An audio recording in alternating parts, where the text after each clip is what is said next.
O deputado Renato Freitas, do PT, pediu a abertura de uma CPI para investigar um suposto caso de corrupção por parte do ex-diretor do DEPEN do Paraná, Francisco Caricati. Uma sindicância também foi aberta pela Secretaria de Estado de Segurança Pública. Acompanhe. Um possível esquema de corrupção é apontado em um relatório interno do Departamento de Polícia Penal do Estado do Paraná, o DEPEN.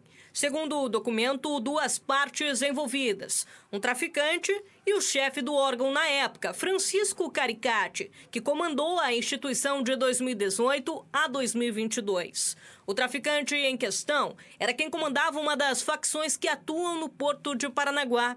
O caso foi denunciado pela RIC TV e na tribuna da Assembleia Legislativa do Paraná pelo deputado estadual Renato Freitas. O deputado, inclusive, protocolou um pedido para a abertura de uma comissão parlamentar de inquérito, uma CPI, para investigar a situação. Esse dinheiro serviu para que esse preso de luxo tivesse ao seu dispor um bloco da unidade penitenciária que teria celulares, comida diferenciada, visitações diferenciadas e que com tantas regalias esse preso teria feito a sua própria facção criminosa. Ora, para quem tem olhos de ver, ouvidos de ouvir, já perceberam que os bandidos de colarinho branco promovem a insegurança pública, porque ganham com ela. Entenda o caso. Pelo relatório, existiria um suposto esquema de propina. O traficante, identificado como Marco Silas, foi preso em 2021. Esta não é a primeira investigação em que ele está envolvido. As informações apontam que existiria uma iniciativa para a transferência do detento a outro presídio, o que teria gerado uma insatisfação por parte dele. Ainda de acordo com o documento, o ex-chefe do DEPEN teria recebido, então, mais de R$1 milhão para favorecer o outro e não realizar a transferência a um presídio federal.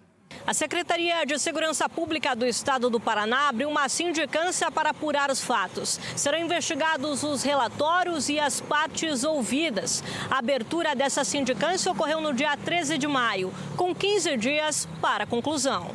Todo o caso envolvendo o DEPEN teria sido fruto de uma outra investigação da mesma emissora, o alto número de homicídios no município de Paranaguá, que seria decorrente da briga de facções para a ocupação do porto do município.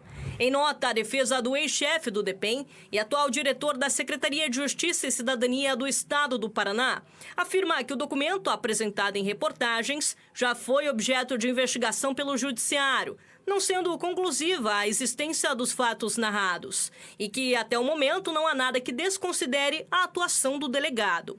Já a Secretaria de Segurança Pública do Paraná, em nota, reforçou a abertura da sindicância e disse que espera os trâmites legais de conclusão.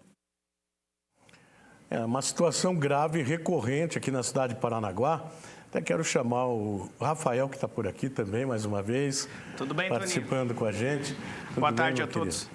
É um caso grave que desencadeia vários outros tipos de crimes.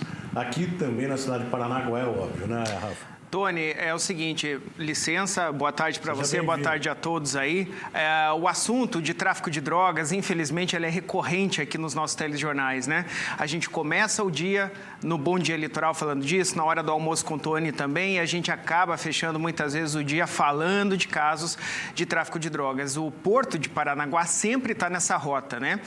E a gente até compreende isso, porque a gente sabe que compreende, assim, não entendo no sentido positivo, mas negativo da coisa. Por que eu digo isso? Porque o Porto de Paranaguá é uma grande potência, é um dos maiores do Brasil e da América do Sul, inclusive. É lógico que cresce o olhar do traficante, do criminoso, para o tráfico internacional de drogas. E aí, quando a gente faz esse retrospecto com relação a tudo isso, por que está explodindo isso agora, você que acompanha aqui da TV6 sabe disso. Quase que diariamente a gente traz casos, né, Tony, de homicídios aqui na cidade. Esses homicídios homicídios, na sua grande maioria, tem a ver com essa rixa dessas duas principais facções que atuam dentro do Porto de Paranaguá. É muito importante a gente lembrar o seguinte: o Porto realiza uma atividade fantástica econômica.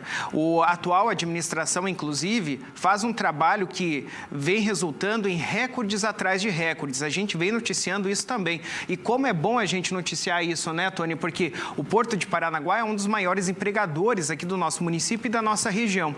Então é muito bom a gente falar do quanto bateu o recorde, o quanto tirou emprego, o quanto traz de positividade aqui para a nossa região. Mas, infelizmente, atrelado a isso, sem o Porto saber, sem os donos das cargas saberem, porque daí entra aquela questão do RIPOM-RIPOF, Tony, que a gente sempre traz aqui, o Michel, quando faz as matérias de tráfico de drogas, o Augusto, o Diogo, enfim, o Alisson, a Ana, toda a nossa equipe aqui, geralmente é essa situação, é o RIPOM-RIPOF, que é quando não se sabe que o criminoso implantou aquela droga no meio daquela determinada carga. O Porto fica isento disso. O empresário ali, que é o dono daquela carga, também fica isento. Por vezes, o cara que está dirigindo aquele caminhão sabe, daí está incluído, às vezes, naquele grupo criminoso também, né? Por vezes, não sabe também. Agora, o que acontece? O Porto, ele... diariamente é atingido por essa situação. Por vezes, a Receita Federal, juntamente com a Polícia Federal, conseguem detectar essa droga, que daí a gente sempre acaba noticiando isso aqui também, né? Mas o que acontece é isso. A gente sabe que o tráfico rola muito lá dentro, no tráfico internacional de drogas, rola muito dentro dos portões do Porto para dentro e pouco se faz, né? A gente precisa saber o que é que acontece, porque a gente sabe quem faz, sabe como faz, sabe onde essas drogas estão, mas parece que nada acontece, né, Tony? Alguma coisa precisa ser feita. A gente tem acompanhado há muitos anos, né, essa situação toda e daí tem situações que eu nem vou citar aqui, né, que a gente fica de boca aberta, o que acontece. É um ônus que as cidades portuárias recebem. Santos sofre muito com isso também, né? Assim tanto quanto a cidade de Paranaguá.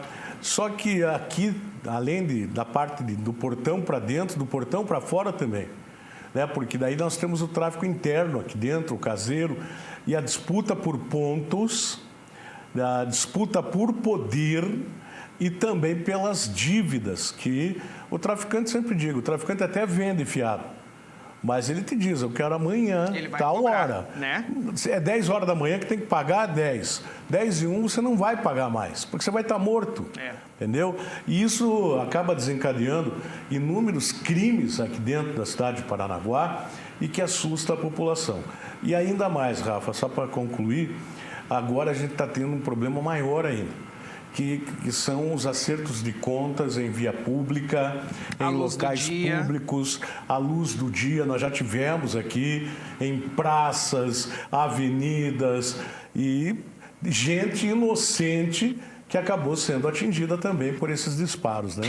Quantos casos a gente traz aqui, né, Tony, de famílias inteiras que são dizimadas por conta do tráfico de drogas. Às vezes é o pai que está envolvido, por vezes a mãe, mas os filhos acabam também pagando por isso. Eu lembro muito de um caso que aconteceu aqui em que uma família toda estava dormindo na cama do casal, inclusive tinha uma bebê.